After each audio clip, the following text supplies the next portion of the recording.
अस्सलाम वालेकुम viewers, Sadiya health and beauty tips में मैं आपको खुशामदीद कहती हूँ। कैसे हैं आप सब? उम्मीद है आप सब ठीक होंगे, खुश होंगे, आबाद होंगे। सबसे पहले तो उन लोगों का बहुत बहुत शुक्रिया जिन लोगों ने मेरे चैनल को सब्सक्राइब किया है, मेरी वीडियोस को लाइक किया है। Thank you so much. और जिन लोगों ने अभी तक मेरे चैनल को सब्सक्राइब नहीं किया तो काइंडली मेरे चैनल को सब्सक्राइब करें, मेरी वीडियोस को इसी तरह लाइक करते रहें। Thank you so much. अच्छा, आज जो मैं आप लोगों के लिए वीडियो लेकर आई हूँ वो है कलवंजी के फ़वाइद। जैसे कि आप सब जानते हैं कि कलवंजी में मौत के अलावा हर एक चीज़ के लिए शिफा है, हर बीमारी हर एक चीज़ के लिए शिफा है।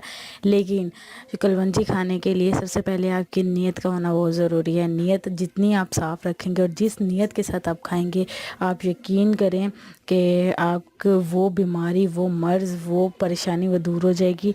तो आप लोगों ने ऐसा करना है। अगर आप फील करें कि आपका जिस्म जो है वो मोटा हो रहा है, आपका पेट मोटा हो रहा है, तो आपने सुबह निहार में कलवंजी खा लेनी है। इंशाल्लाह देखिएगा कि महीने के अंदर अंदर ही आपको फ़र्क फ़ील हो जाएगा। लेकिन सिर्फ शर्त यह है कि आपने नियत ये रखना है कि या अल्लाह, मैं जो हूँ ये कलवंजी खा रहा हूँ या खा रही हूँ तो मेरा ये मर्ज़ दूर हो जाए, मेरी ये बीमारी दूर हो जाए। इंशाल्लाह देखिएगा कि आपको बहुत जल्द और बहुत अच्छे इसके रिज़ल्ट हासिल होंगे।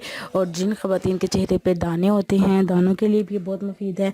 आप कलवंजी को अच्छी तरह पीस लें, पीस के अपने चेहरे पर लगाएं। और जब चेहरे पे लगाएं तो दिल में बस यही दुआ करें कि या अल्लाह, मेरे जो ये फेस पे दाने हैं ये ख़त्म हो जाए, मेरा फेस साफ़ हो जाए। देखिएगा कि जितनी नीयत आपकी साफ़ होगी उतना अच्छा आपको इसका रिज़ल्ट आएगा। और कलवंजी हर एक मर्ज़ के लिए जो है वो बहुत ज़्यादा मुफीद है।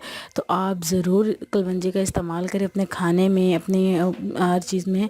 और इसी तरह मुझे जो है अपने फीडबैक देते रहें और मुझे बताते रहें कि आपको मेरी वीडियोस कैसी लगी। Thank you so much and Allah हाफिज़।